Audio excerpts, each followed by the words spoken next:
This is Sensei from work, and I think everyone's now wondering, okay?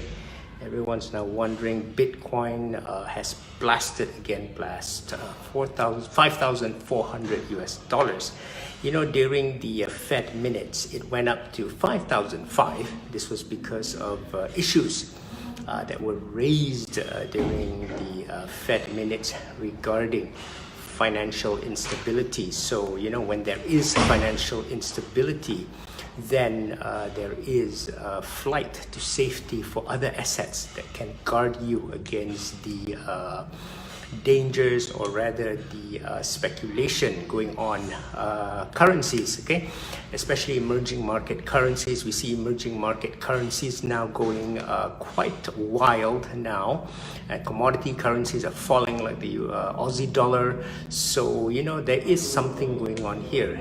And if the financial system is going to affect emerging market or commodity currencies and even fiat currencies, you know, this so-called financial instability, then Bitcoin, of course, is going to be a good choice to hedge against this.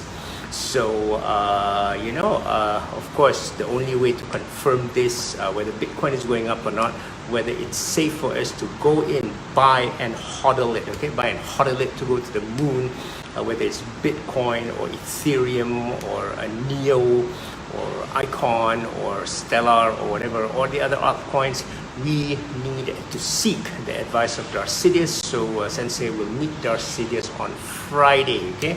On Friday, the 26th of April, Sensei will meet Darcidius, and then I will seek the confirmation on Darcidius on whether this rally has legs. Is this a rally that has legs? Is this because of consensus in New York that's going to come up in May?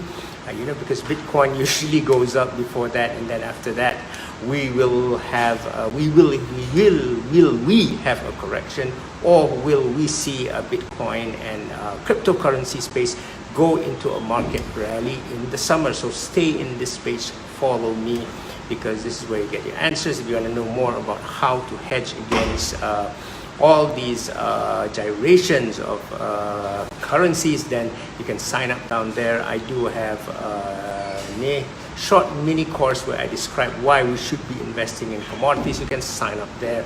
It's going to be on 4th of May, just before Ramadan, okay, so that you guys get enough money for Ramadan. So guys, I'm going to see you later, and remember, today at 6 later, we're going to talk about a controversial topic, which is the currencies of Muslim countries being targeted? Okay, that's another controversial topic that's coming on at around 6 p.m. today. Don't miss it. Okay guys, I hope this video goes live, and you can all see me on Facebook. Okay, are we there? Yeah, we should be there. Okay guys, and share the screen now. We hope that you guys can see the screen. Okay, and we are running out of batteries, so let's see how far we can get with this before we are cut off. Okay, I think that's kind of cool here. So yeah, let's go ahead. Yeah, cool, it's coming on, and let's see. The three currencies. I've argued that you know, there is a systematic attack, kind of a systematic attack or whatever, against the currencies of Muslim countries. And Malaysia, being a Muslim country, has to be careful. I think that we owe it to ourselves to take precautions here. We see the currency of the US dollar versus Turkish lira. You can see that way back in 2000, what is this?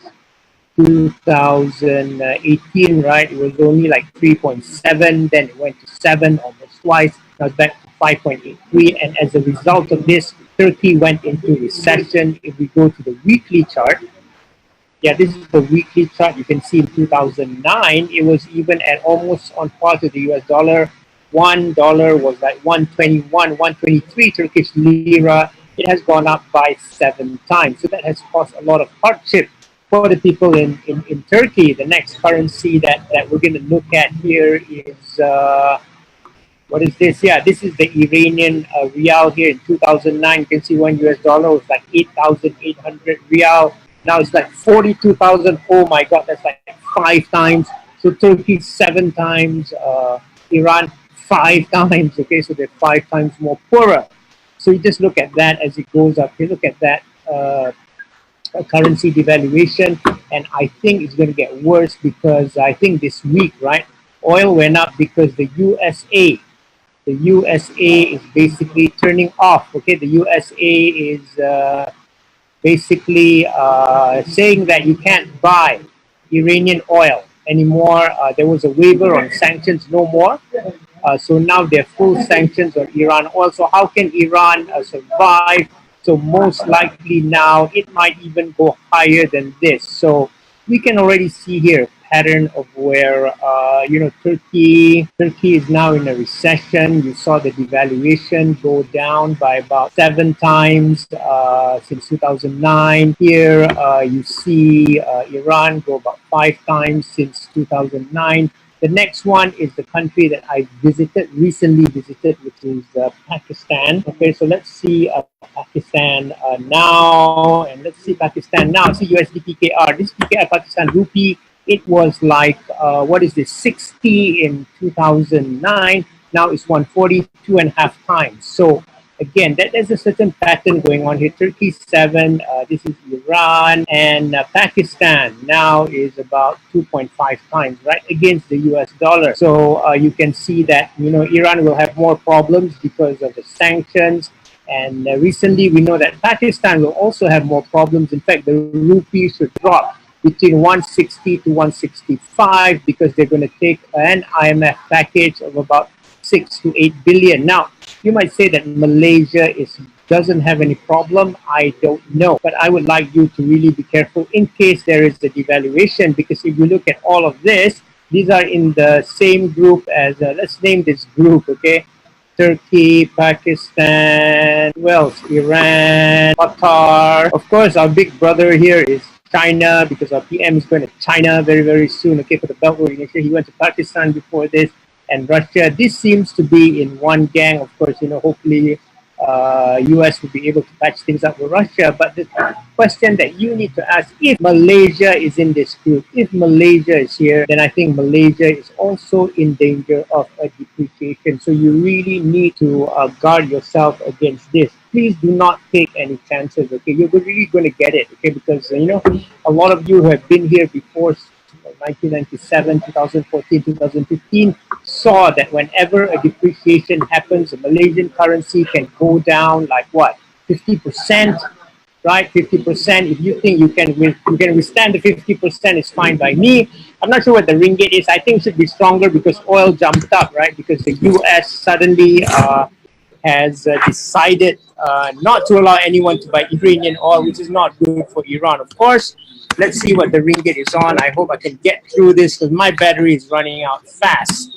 So no, USD not YR, it's USD MYR, okay, USD MYR. So let's see that, not to cause any concern, not to cause any panic, but the thing is, I think you should be ready. It's now 4.12. So you see here, from here, it went from 4.06 to 4.12. If it does break the 420, I think we're going to see 450. And if you go by the record of, we have already experienced two depreciations of 50% each, two depreciations of 50% is, you must ask whether the Malaysian ringgit will go from RM4 to RM6 at the worst case in case of a depreciation. Now, the only thing that's good now is that I think in seeing that our fellow Muslims' currencies are being attacked, like Pakistan, Iran, and Turkey, I think it is good that we have a very good Prime Minister, Tun Mahathir, who knows how to handle this because he excellently handled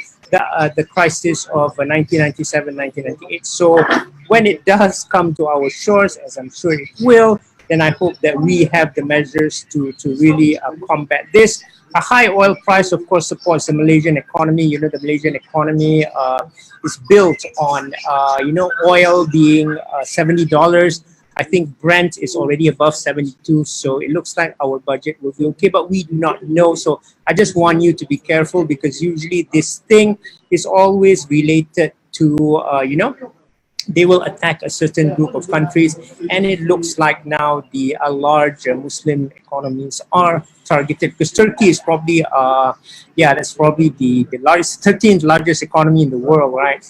And if everything goes well, it should be the 5th, because it has a young population, but now it is under recession because of currency devaluation. So just imagine what that would do to Malaysia. This is why you, my friend, have to be very, very careful in facing this. Again, we hope that for the sake of the country, nothing does happen. But as I have told you before, you need to be prepared for really all this.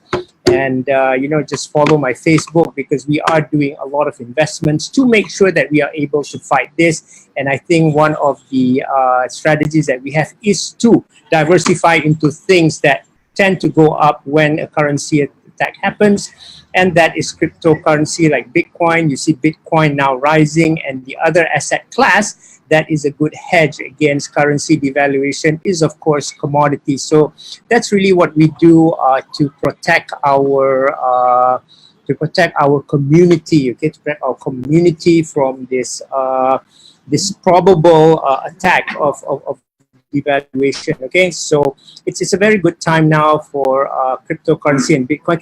Bitcoin just blew past 5,500. It was stopped at 5,500 during the Fed release of the minutes. Now it's going up again, which is very good, because that seemed to be a heavy resistance. Now it looks like it's going to attack 6,000, and it's bringing Ethereum. All that hasn't brought up the rest of the altcoins, but I think that is a matter of time. Okay, so guys, take good care of yourself. Remember, do not think that this cannot happen. I still remember in 1997, 1998, I thought that it couldn't happen, but it really did happen. That caused a lot of hardship for a lot of people, and I just can't imagine what will happen now. But again, as I said again, we should all be thankful that we have a prime minister who is more than capable of handling this and understanding the issues when it does happen. Okay, guys, so that's it for now, my Facebook Live. Hope you have a nice night. So just go back and think of this, okay? And if you want to know more about all the news that's coming up, all this, just join our Telegram group below there, okay? So we broadcast news related to all this. So at least you know what's going on. Maybe you do not believe me and you don't want to protect yourself. That's okay. At least you know what's going on and you know where to find the answers. Okay, guys, thank you very much. See you later. Bye.